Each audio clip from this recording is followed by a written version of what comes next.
National disaster management act 2005 offences and penalties, राष्ट्रीय आपदा प्रबंधन अधिनियम 2005 अपराध एवं यह ट्रेनिंग मटेरियल केवल ऑफिशियल्स की ट्रेनिंग के लिए है।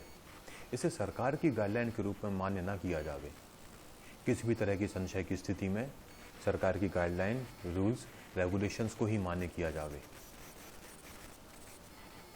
नेशनल डिजास्टर मैनेजमेंट एक्ट 2005, इस वीडियो में हम समझेंगे कि नेशनल डिजास्टर मैनेजमेंट एक्ट 2005 के बेसिक प्रिंसिपल्स क्या हैं और इसके अंतर्गत यदि कोई अपराध होता है तो उसकी पेनल्टीज क्या हैं। यह एक्ट आपदाओं के प्रभावी प्रबंधन और उससे जुड़े मामलों या आकस्मिक उपचार के लिए है, यानी कि वो मैटर्स जो कि डिजास्टर से संबंधित हों और उनके अंतर्गत कोई इंसिडेंट होता हो वो इसमें कवर किए जाएंगे। यह एक्ट 2005 में एनेक्ट किया गया और 1 अगस्त 2007 से एक्ट हुआ। यह एक्ट पूरे भारत में एप्लीकेबल है। इस एक्ट के ऑब्जेक्टिव्स हैं प्रिपेयर्डनेस यानी कि तत्परता, प्रिवेंशन यानी कि निवारण, मिटिगेशन यानी कि शमन और रिस्पॉन्स यानी कि प्रतिक्रिया। डिजास्टर में क्या क्या आता है? डिजास्टर में earthquake, chemical disaster, medical preparedness या mass casualty management, flood management, biological disaster, nuclear and radiological disaster, chemical terrorism, landslide, avalanches, cyclones इत्यादि। इस एक्ट के ऑफेंडर्स को डिजास्टर मैनेजमेंट एक्ट 2005 के सेक्शन 51 से 60 और आईपीसी के सेक्शन 188 के तहत दंड दिया जा सकता है। नेशनल डिजास्टर मैनेजमेंट एक्ट 2005 के सेक्शन 51 में क्या है? चलिए हम सेक्शन 51 को समझते हैं। सेक्शन 51 जो क्या है वो कहता है ऑब्स्ट्रक्शन एंड और non compliance of the directions given by the central और स्टेट गवर्नमेंट, यानी कि सेंट्रल गवर्नमेंट या स्टेट गवर्नमेंट द्वारा दिए गए किसी भी डायरेक्शन में बाधा उत्पन्न करना या इसका कंप्लायंस नहीं करना, गैर अनुपालन करना। इसमें पनिशमेंट है 1 साल का कारावास या जुर्माना या दोनों। और यदि इस तरह की बाधा से जीवन को गंभीर नुकसान पहुंचता है या खतरा है, जीवन में एक तरह का खतरा पैदा होता है, तो कारावास 2 साल तक बढ़ाया जा सकता है।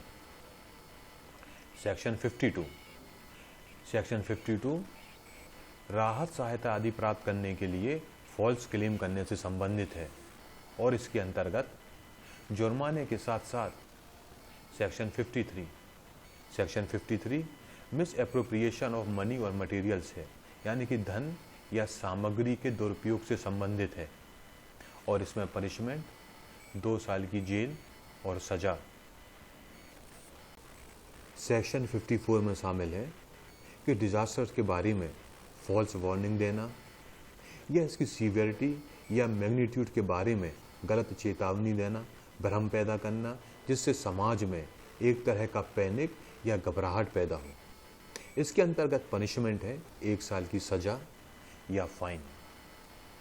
सेक्शन 55 गवर्नमेंट ऑफिसर से रिलेटेड है और यह कहता है कि किसी गवर्नमेंट डिपार्टमेंट के ऑफिसर द्वारा कोई ऑफेंस किया जाता है तो शासकीय विभाग द्वारा अपराध के मामले में डिपार्टमेंट के हेड को तब तक दोषी माना जाएगा जब तक कि वह स्वयं को निर्दोष साबित नहीं कर देता, अन्यथा किसी भी अन्य अधिकारी को दोषी पाया गया हो और उसे दंडित किया गया हो।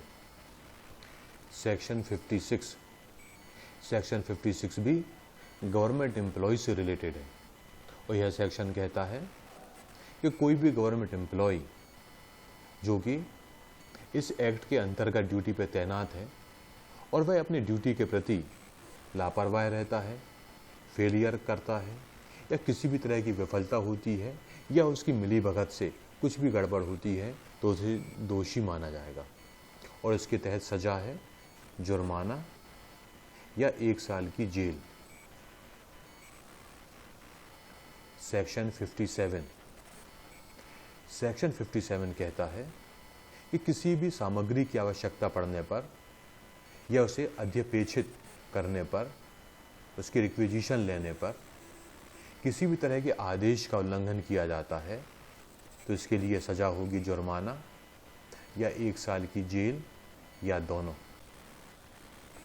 सेक्शन 58।